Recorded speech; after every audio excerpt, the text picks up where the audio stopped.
Alright everybody, welcome back to ECLISE.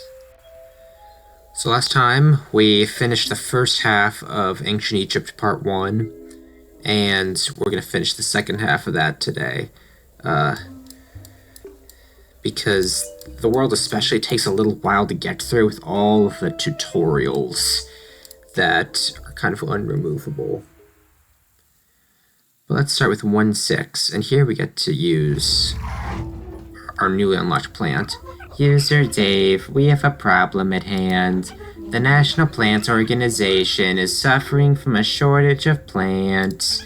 You cannot have too many plants on the field this time. Since when do we have that organization? 9 years ago, when you started your zombie bashing quest. Never have more than 16 plants. Okay. So here we have plant limit levels, where you can't have more than a certain number of plants. And here we can utilize Snapdragon. Snapdragon is like... it's our first heavy attacker, but it's also a melee plant. So that's kind of interesting, I suppose.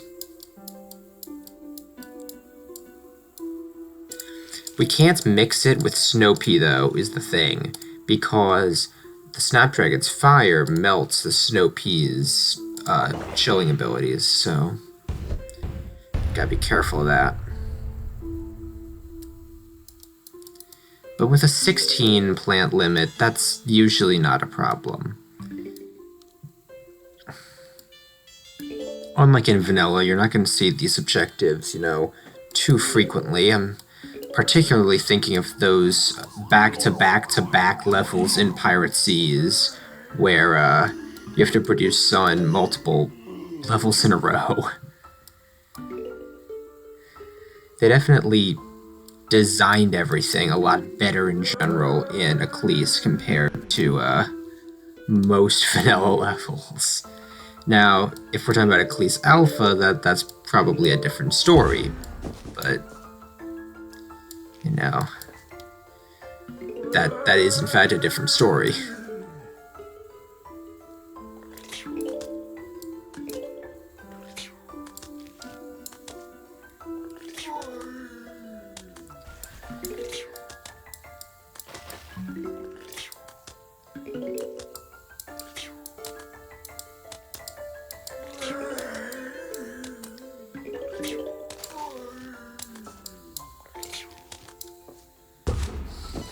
But now we can get Snapdragons out. And Snapdragons can kill basics very fast. As you can see, their fire rate is quite slow, but each individual hit does a very solid amount of damage. Also, this isn't like a monumental change most of the time, but they kill zombies by burning, as if it's a fire projectile, rather than just killing them normally, which I believe is how it works in vanilla. They are now official fire plants.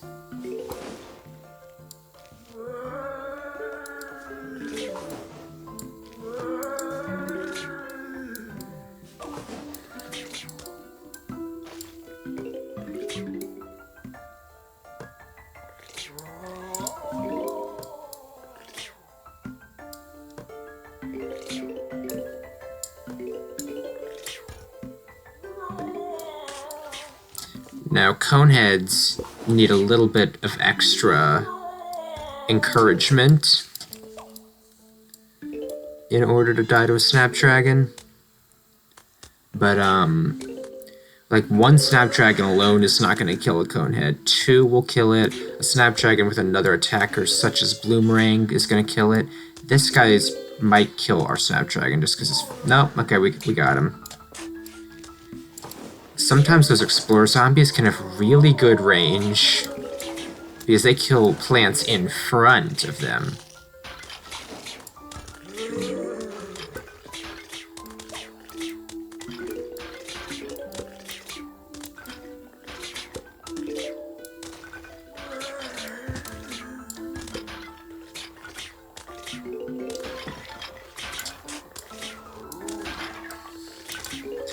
I mean, now we've got pretty solid defense lined up. Every row is getting hit by 2 Snapdragons and a Bloomerang. We're not even...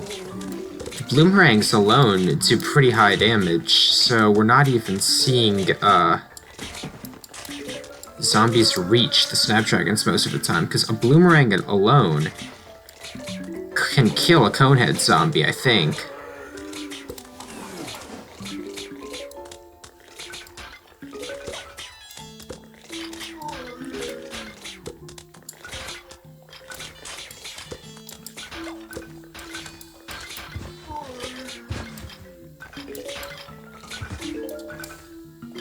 Obviously, the Snapdragons still help kill the Coneheads, but it's funny, the Bloomerang is so good at its job here, we don't need the Snapdragons as much.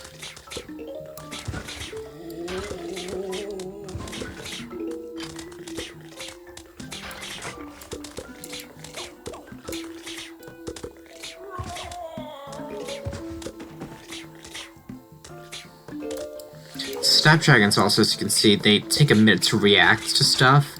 So a lot of the time, even though they don't have enough health, just because of their speed, sometimes if an imp is in an adjacent lane to a Snapdragon, like let's say there was an imp going through, this one wasn't here, this one wasn't here, and it was just going through like this, a lot of the time Snapdragon might miss an imp, even though it does still have the firepower to kill the imp. But that's about the worst of it.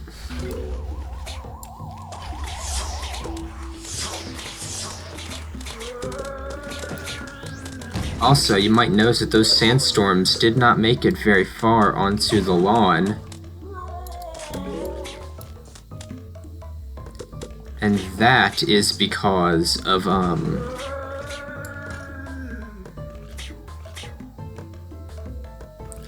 that's because of Bloomerang's stunning ability. Bloomerang's stunning ability stops sandstorms.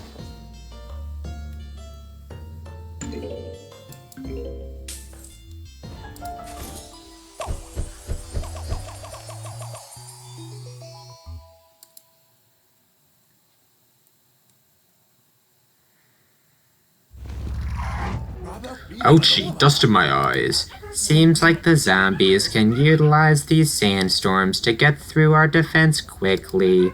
My sensors detect that any kind of freeze, stun, or knockback will stop the storm prematurely.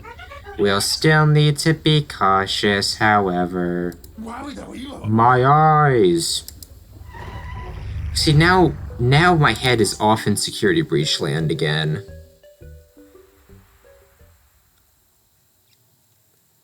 You know, fun fact, I played this mod originally back in 2020, and I stopped playing it to play Security Breach when it came out. Then I revisited it a bit later. Anyway, greetings, temporal commuters. Special couriers have been dispatched to retrieve your brains. Please have your release forms signed before their arrival. Regards, Dr. Edgar Zambos. Cool, that Mr. Boss guy wants your autograph. This can't be good. Perhaps we'll need to maintain enough sunflowers to weather the hordes. 2 columns should be enough in most cases, but plant more if needed. Practice this with a small challenge I came up. This is produce at least 4,000 sun. Pretty much every sun production level in ECLISE has like some sort of extra gimmick to it, because with any sun production level like this, you can pretty much always cheese it by just stalling the zombies on the last wave for as long as possible.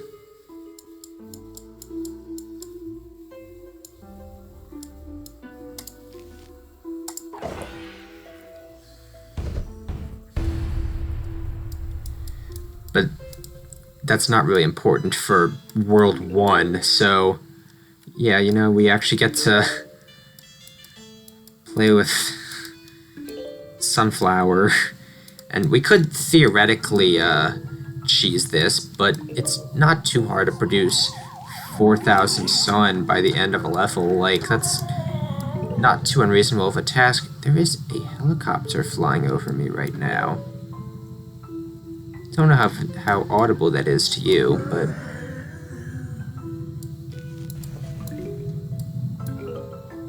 This grave might be a bit problematic to remove, but so be it. Oh wow, they're spoiling us. A raw zombie as the second one? I'm only planting that to get rid of the grave faster.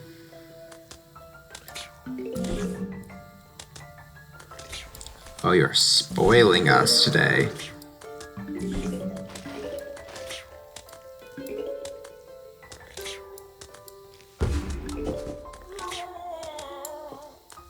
We'll stall him a bit too.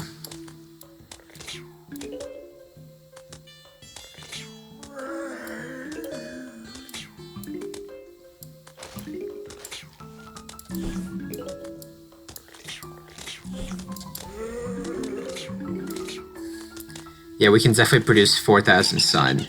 Just play the game kind of slow, and you'll be fine pretty consistently.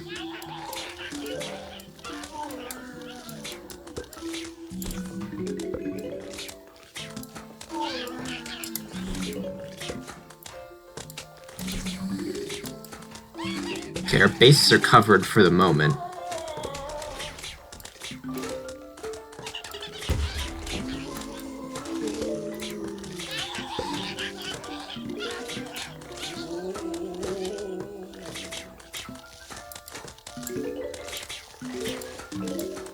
That potato mine's not going to arm in time, but we'll just stall it with walnut. It's fine.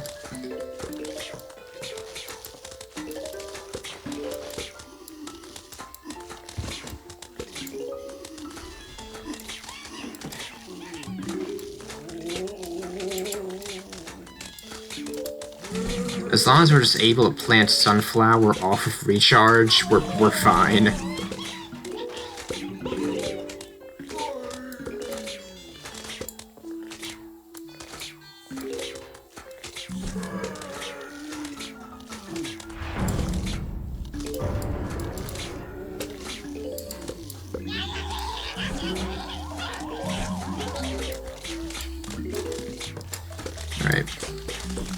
Also, this is a bit of a longer level, so you probably want to dig them up to put more bloomerangs down.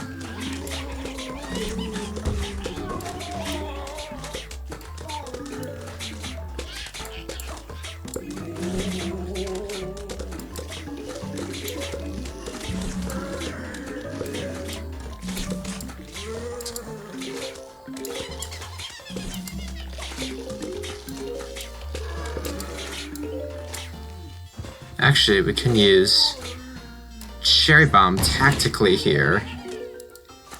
Deal with those pesky bucket heads. Which is good, because I'm going to dig this up to put another sunflower down. Just to really make sure.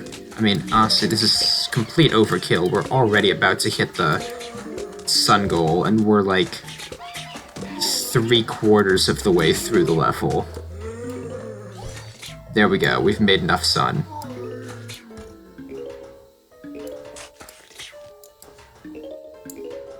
Yeah, I'm not gonna put a bloomerang there, because at this point it's probably better that we just kill them with the potato mine.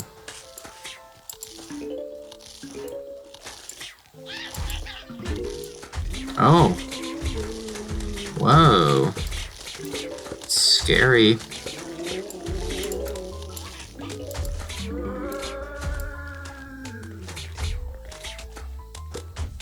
Now we're gonna see a very cool technique that I call sun stalling, or just any plant stalling really. It doesn't necessarily have to be sunflower. We just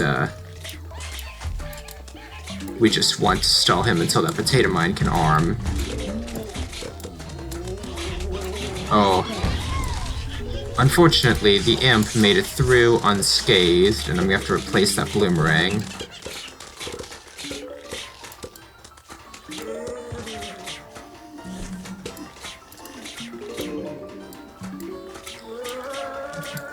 But as you can see, 2 bloomerangs is enough to kill groups of bucketheads like this, because that piercing's pretty strong.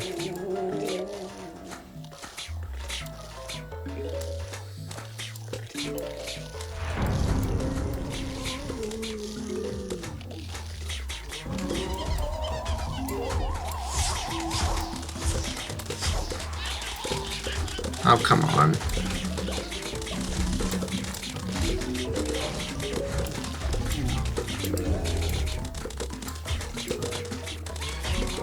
Okay, we're probably not going to survive this symmetrically.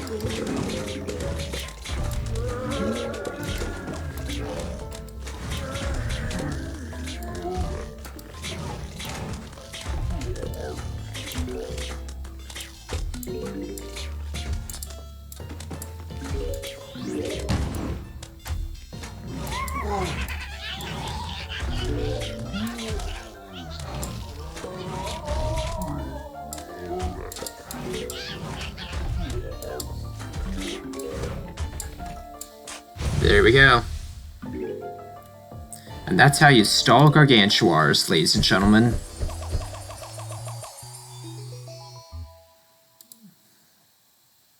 And now we've got Repeater, but we have 2 levels in a row after this where we can't really choose our plants, so it's not like that's particularly relevant.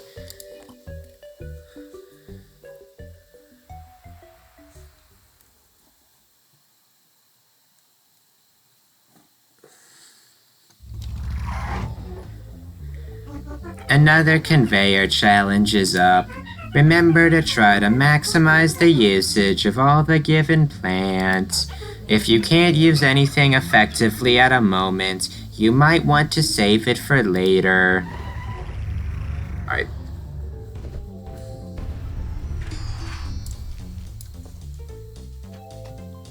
So, for example, we're going to be throwing these pea shooters up front and saving our potato mines, and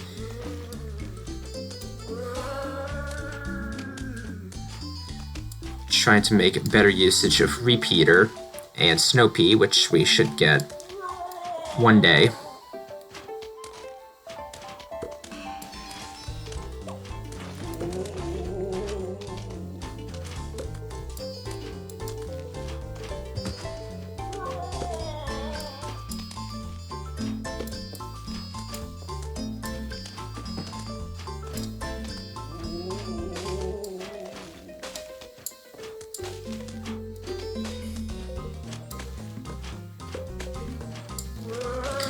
I love the Ultimate Battle tracks too. I really like almost all of the music in this game, except, ironically, for the normal wave music in Ancient Egypt, because like the normal tracks in Ancient Egypt are just really, really slow.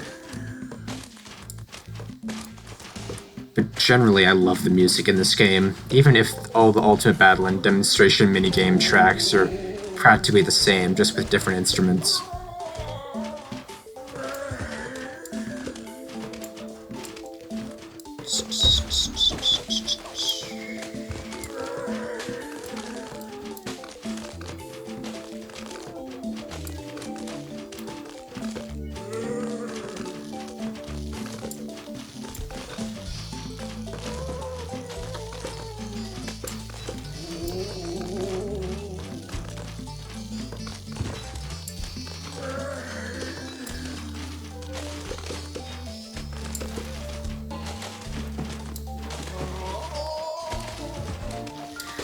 But honestly though, this level is still kind of fun, and if anything, this is the closest the whole game has to like a level calling back to the Ultimate Battle conveyors in the original Plants vs. Zombies. Because Plants vs. Zombies 2 doesn't really have those. It has Zomboss fights, right, which are cool. Honestly, I like Zomboss fights. If anything, they're one of the biggest things I miss that aren't in ECLISE.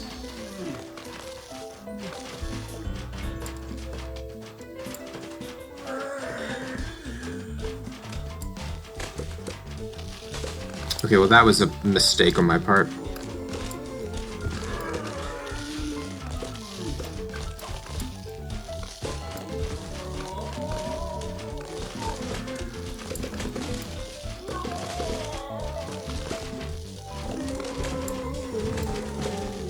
Okay, we're not wasting those potato mines, though. Potato mines are sacred.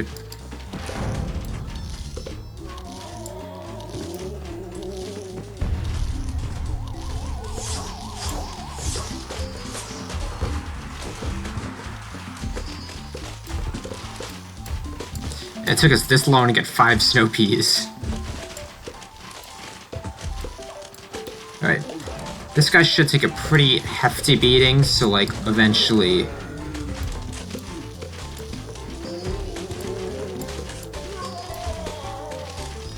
he's probably gonna throw his imp, honestly, before he even hits the potato mine. Which is good. Potato mines, by the way, they don't take quite half of a Gargantuar's health. They take a bit less. They don't actually do as much damage as a cherry bomb, and I think that was actually a thing in Plants vs. Zombies 1 as well. It's just hardly ever relevant, but you encounter Gargantuars so much in the second game. I don't know what to do with these extra snow peas, though.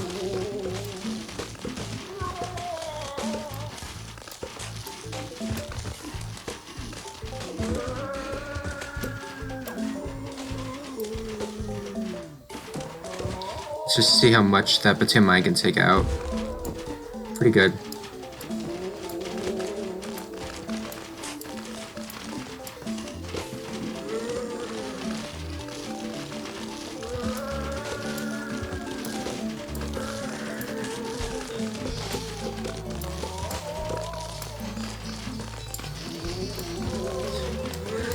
Honestly, though, I like it, though, because some boss fights were cool, right? ECLISE's worlds always end in just sort of, like, really difficult choose-your-seeds levels. And look, there's nothing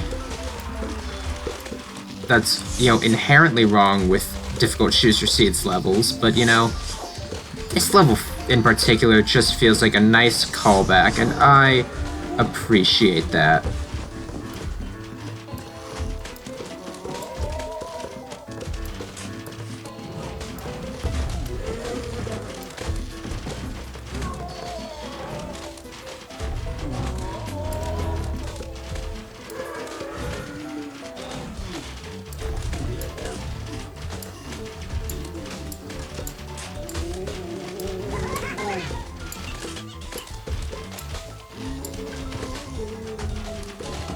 Probably want to just let him through at this point. Yeah. Just let him use up the potato mine.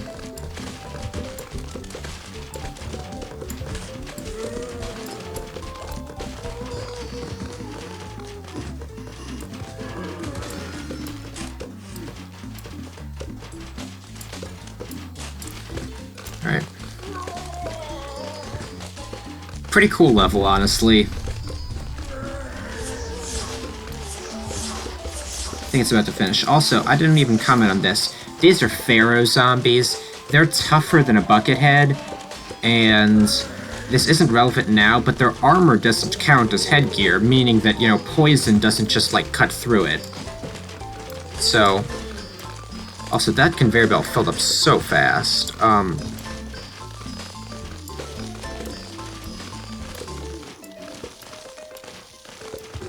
Yeah, we want more potato mines.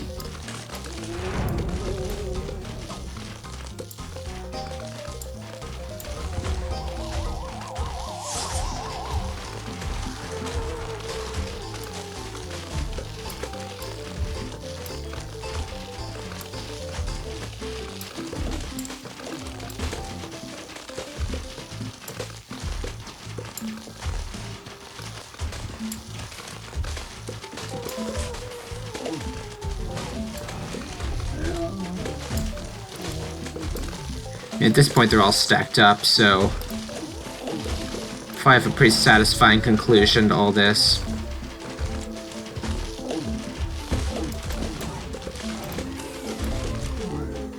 We just need to stall the Gargantuar out.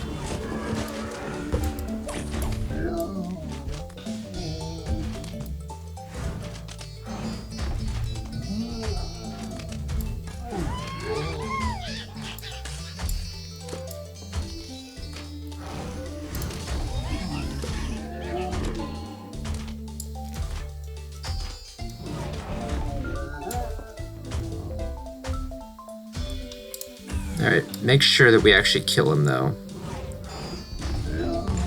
Okay, got it. Not bad. Now, next up is a pretty cool level, probably the coolest one that you're going to see in World 1.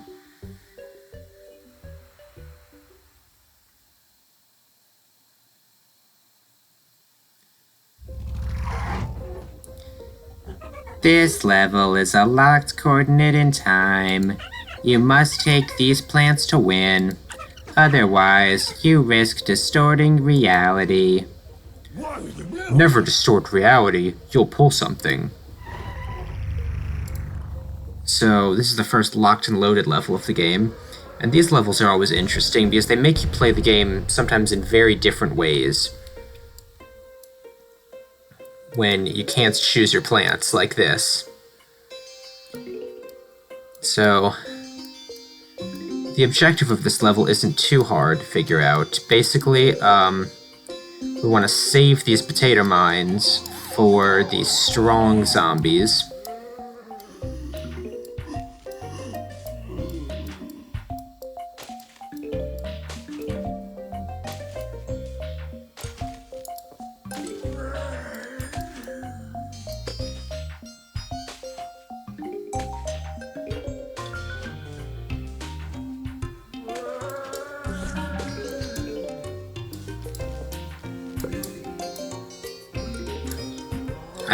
I think the level is possible to beat without even using the potato mines, but you know, ideally we want to beat this by like grouping up zombies with the walnuts.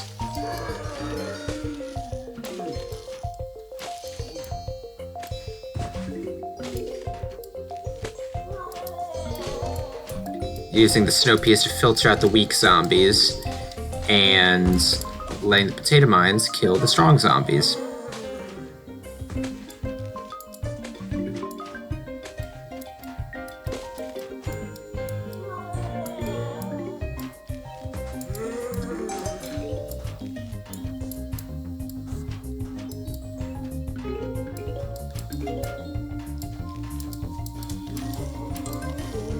Alright, let me get some sun here though, because I wanna ideally kill this buckethead so we still have a potato mine left in the lane.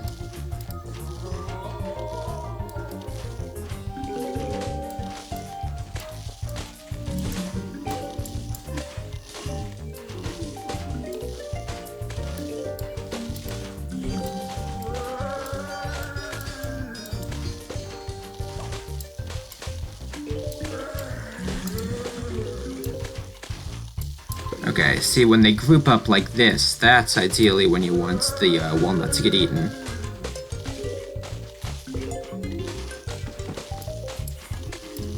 I don't have walnut first aid, so gotta do that.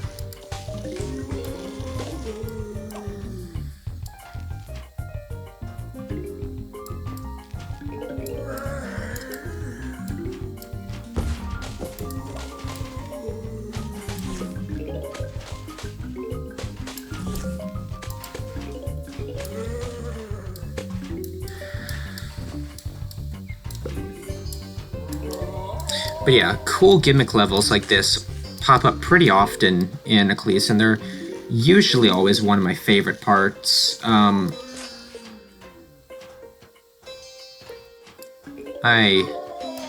wait, hold on. Let's see if we can get this third guy. Anyway, they're usually always one of my favorite parts. They can just be really, I don't know, really interesting. Sometimes they can be annoyingly hard. I'd be lying to say that they're never, like, difficult. But we're not going to see annoyingly hard levels this early in the game, so not that bad.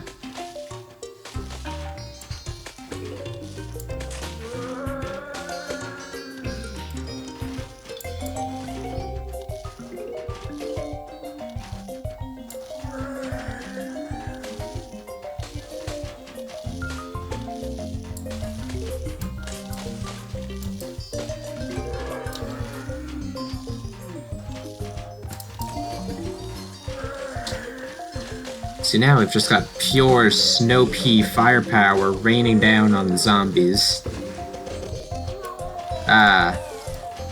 See, nasty lag spikes like that scare me.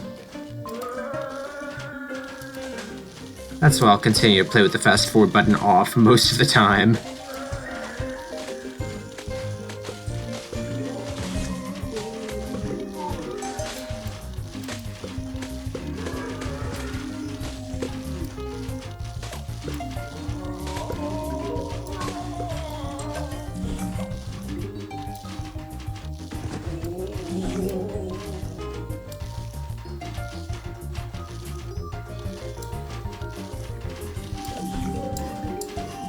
Alright, though, let's try and hold them back a bit more.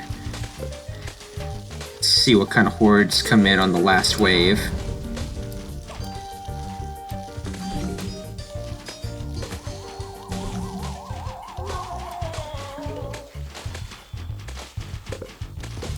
Mostly just explore zombies, actually.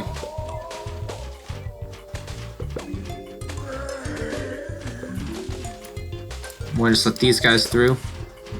Or rather, this guy, I guess.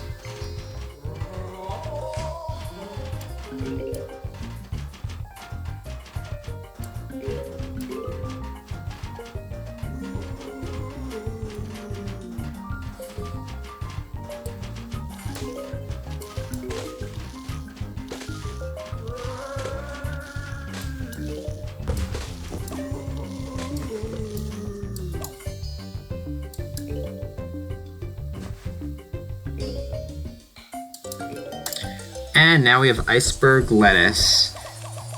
For the price of 0 sun, we can freeze the zombie that steps on it for a period of time. Pretty cool. Alright, next up, 1-10. This level's kind of famous, I guess.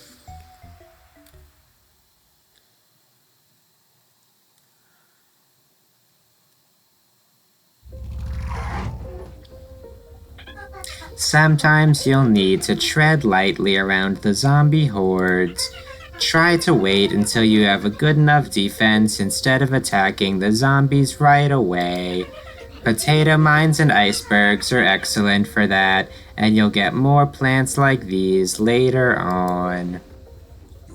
Look, Penny, I spot some yellow and black paint. Oh, right, I forgot about the endangered plants. Take action and save them from being eaten. After all, we can't deny the SOS call on the banana phone. So, the way this level works is you gotta protect these walnuts, and most zombies are gonna go in sandstorms over them. The zombies that actually assault the walnuts directly are pretty limited.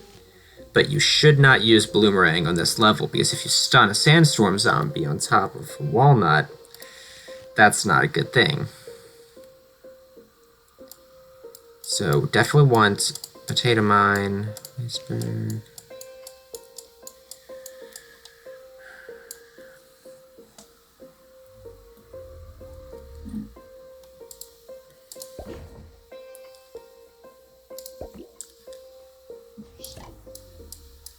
I think I will bring cabbage pult for the early game. And should I bring snow-pea or cherry bomb? I guess cherry bomb for emergencies. It's always good to have an emergency plants like that. Always some sort of instant. Because potato mine is mainly just like an early game instant. You're not going to be throwing potato mine into a crowd 2/3 of the way through a level. Potato mine shines at the early game.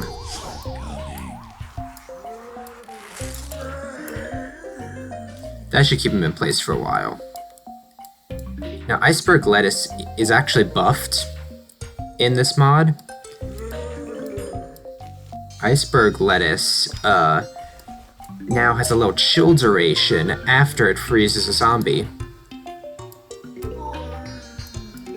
In addition to the main freezing effect.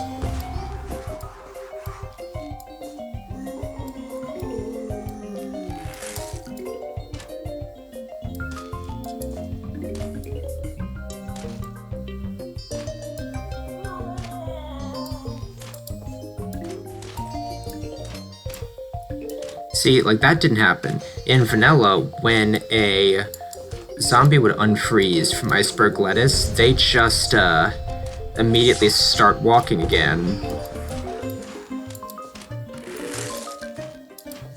I should have brought snow pea. I should have brought snow pea instead of iceberg lettuce.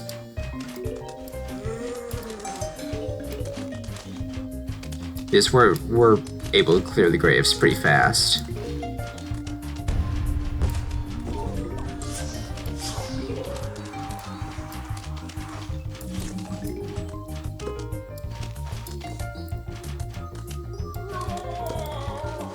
This level does give you pretty limited planting space, honestly. I mean, I guess that's part of the fun. But we can't really plant anything in, like, these 3 columns, because that's where all the zombies sandstorm to. Ah, you see that? That's the first zombie to directly assault our walnuts. We want to take this grave out.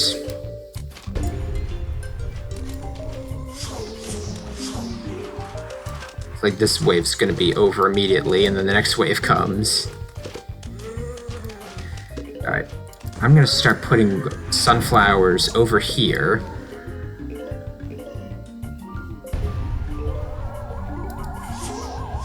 Oh. Sad. And I'll stall them a bit, though.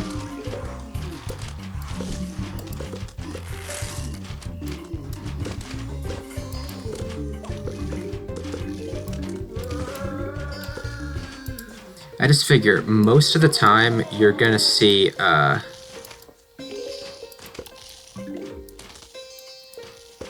zombies over here come so infrequently. I can probably put sunflowers down and survive a lot, and that'll help me out. But generally I'm gonna be freezing these bucketheads so that they don't eat my sun production back here. Because you'll never guess what I'm adding after this. That's right, more repeaters.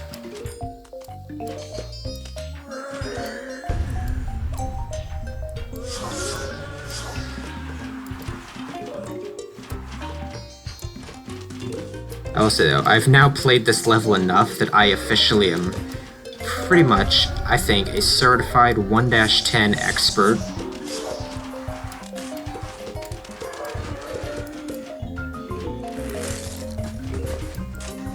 I don't know many people who know 1-10 as well as me. I'm deliberately not putting the repeater there just to stall out a bit longer.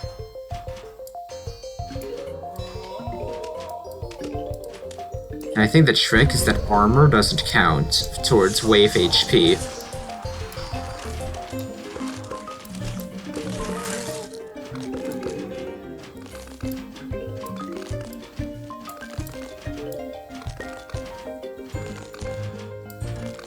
I'm pretty sure the Gargantuar comes in this lane. So honestly, if we want to get more firepower there already.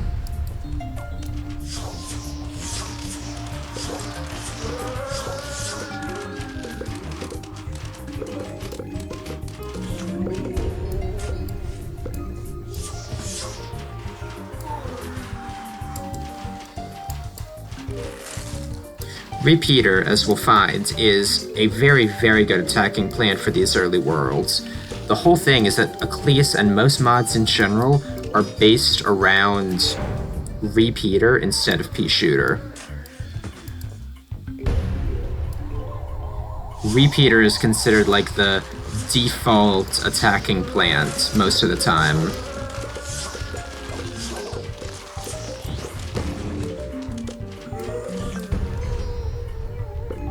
Because, I mean, that makes sense, though, when you think about it, because Pea-Shooter is really too weak to kill just about anything that isn't a basic zombie. I mean, what, you throw one Conehead in a level, and automatically you've got a counter to Pea-Shooter.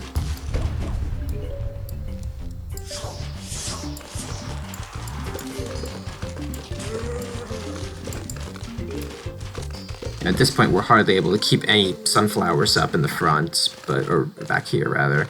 but it doesn't matter because we've saved up a lot.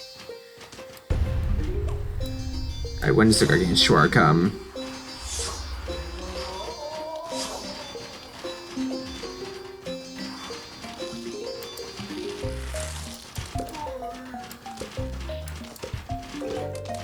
We don't really want to be taking chances if we can avoid it. Alright, Gargantuar. I'm almost positive it spawns in this lane, so what I'm gonna do... This guy's about to die. Let's see if I'm right.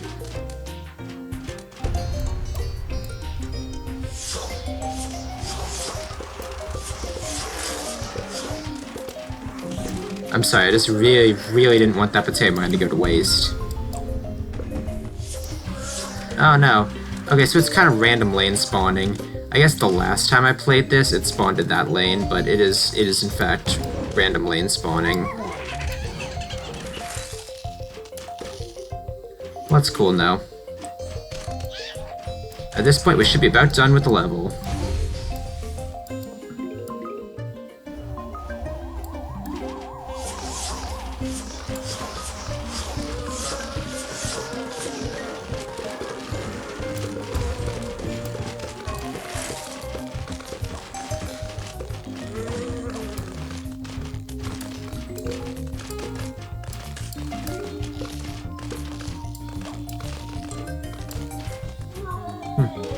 That one actually managed to get into our front line.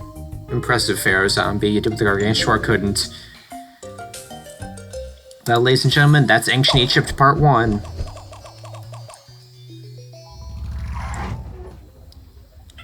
That was the last mummy, for now. That's a wrap! According to my gauges, User Dave has been waiting to use that joke since we got here. You know what's better than a rap? A warp. Let's move.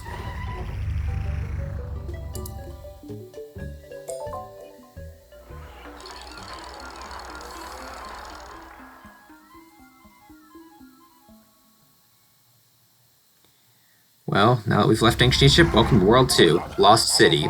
Whoa, welcome to the jungle. User Dave, this is no ordinary jungle. A scan of my records indicates that this is the fabled Lost City. Lost City? The Zip Penny, we found it. Where else would I find my lost pan, except in a lost city?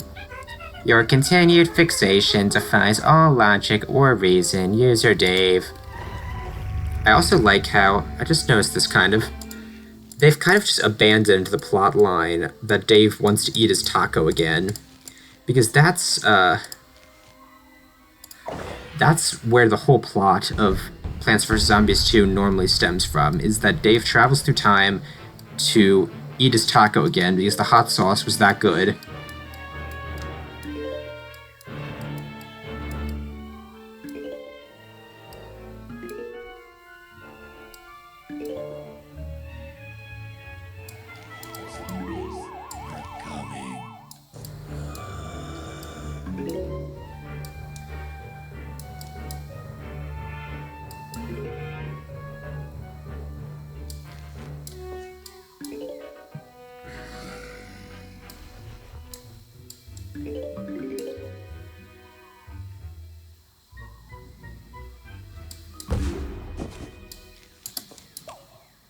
There we go. But I just realized, I don't think the taco plotline exists in this game at all. It's just that Zomboss shows up and threatens Dave, and so, they go through time to stop Zomboss or something. I don't know. I don't really pay attention to the plot most of the time. Oh, that's kind of a running thing in just about every game I play.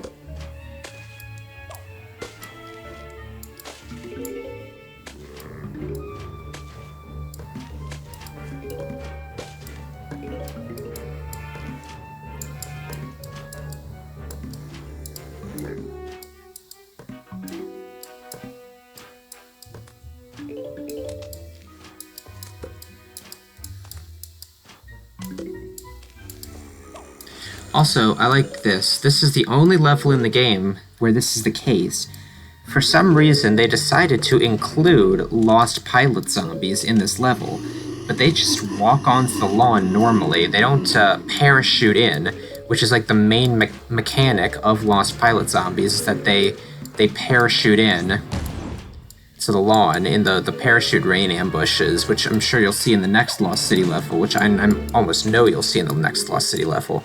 But it's funny that they decided in this one specific level to not have parachute rains, but to still include Lost Pilot Zombie. But just as an equivalent of a normal zombie normally walking onto the screen.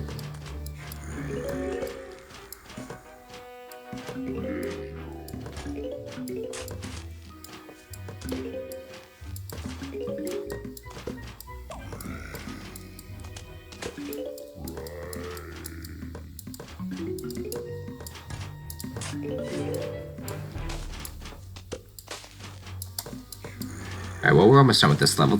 The first level of each world usually poses almost no threat at all, especially in part 1 of the game. They're not designed to ever be challenges, they're just designed to be the intro to the world.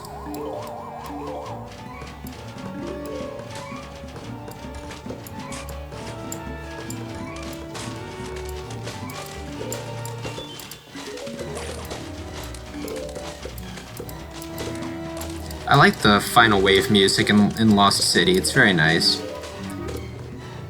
It's so unnecessarily intense.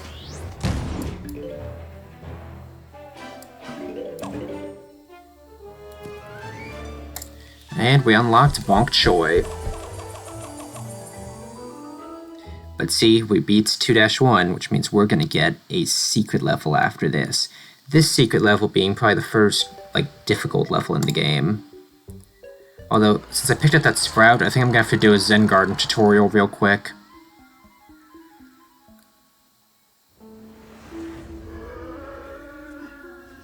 Yeah, alright. So, boosts are usually in this game only for gems. You can't, well, Zen Garden is just for growing plants for coins, but I can't really skip the boost growing tutorial from the timeline, so let's just do this quickly. Yeah, because this is sort of just a hard-coded tutorial, you have to do this boost tutorial right here, and you get this boosted sunflower. Use your gems to speed up the progress. This will be the only boost you can get from the garden. At the start of the battle, you can boost plants for gems, but that's it. The thing is, though, you can't, Thank you. You can't actually use boosts in secret levels at all. So, we don't even have boosted sunflower here.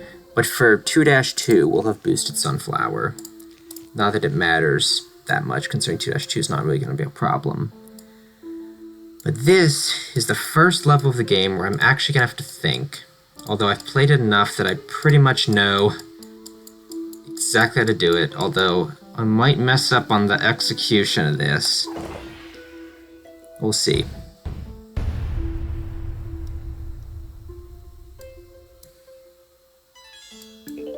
First order of business is I'm going to be, I think, placing some of my sunflowers pretty far back here, just to protect them in the beginning, because there's a couple of sandstorms that are really, pretty problematic.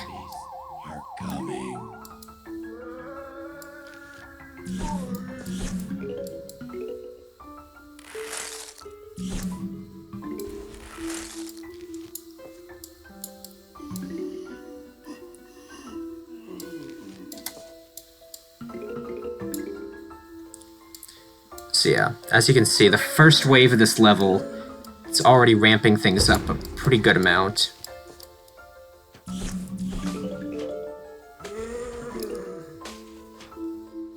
Secret levels are usually like this. They will, they don't pull their punches.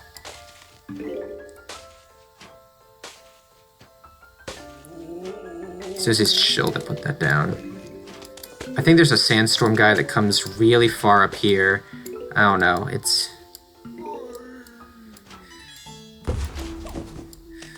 been a while. I'm not gonna chill him just because, I want to stall out here.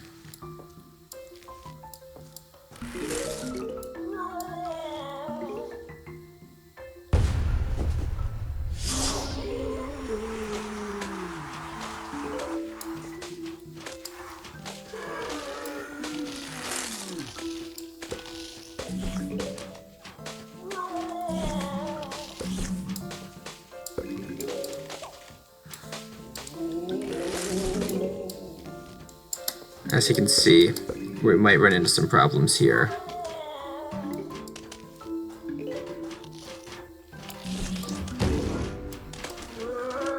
Like, I really wasn't planning on doing that, but now I need to.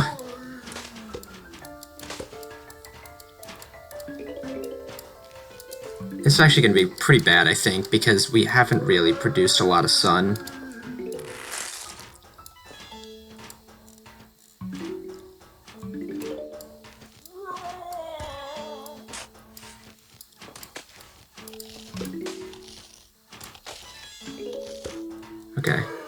Okay, we're good there.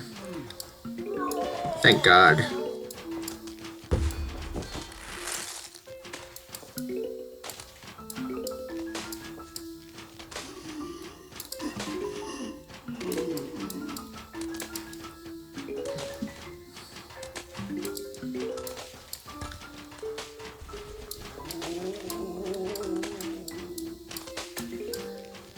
I'm actually a little nervous doing this. I think the middle lane gets assaulted pretty bad on this flag, if I recall. Again, I'm very familiar with the very beginning of this game. See, the Pyramid Head by himself actually almost died, because he's the only thing on screen.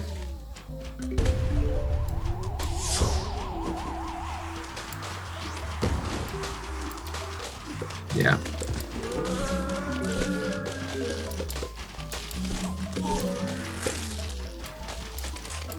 This is why you want your attackers further back. This is exactly why you want your attackers further back. It is almost the absolute textbook reason you want your attackers further back.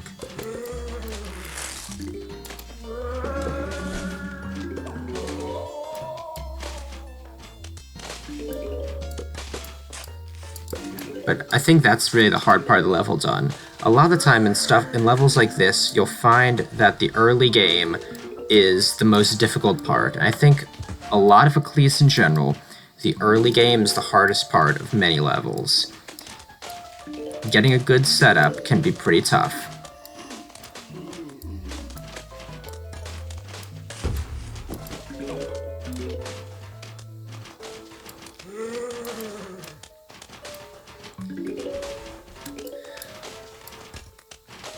But we got past the really nerve-wracking parts of that level.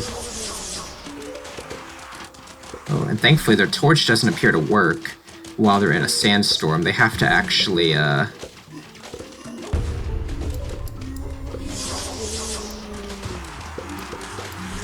stop moving. Oh, okay, that's bad.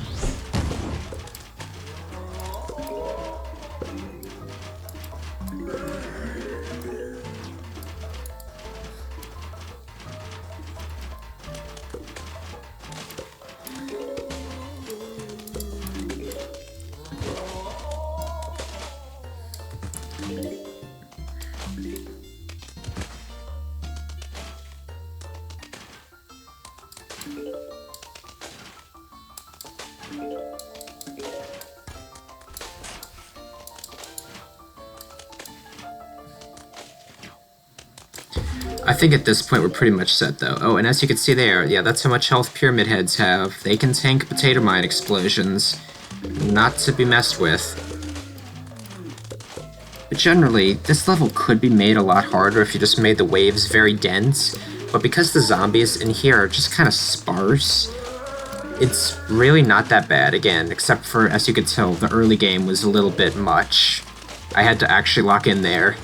It's the only time you really have to do that in each of Part 1.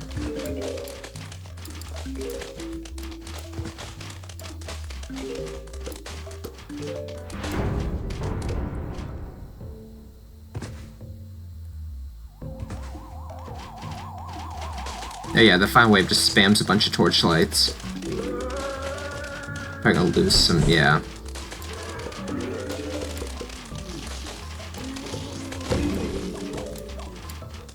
Yeah.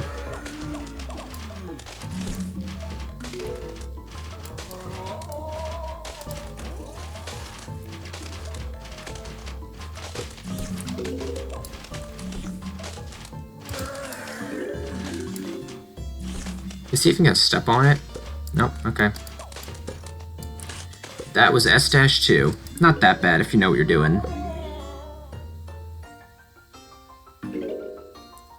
And we unlocked Torchwood. And Torchwood is going to prove to be very valuable for a lot of the game. Repeater and Torchwood go together extremely well. They can shred through most of these early levels. We're going to be using Torchwood a lot, which is why I would highly recommend playing S-2 to unlock Torchwood, even though it is really the game's first challenge.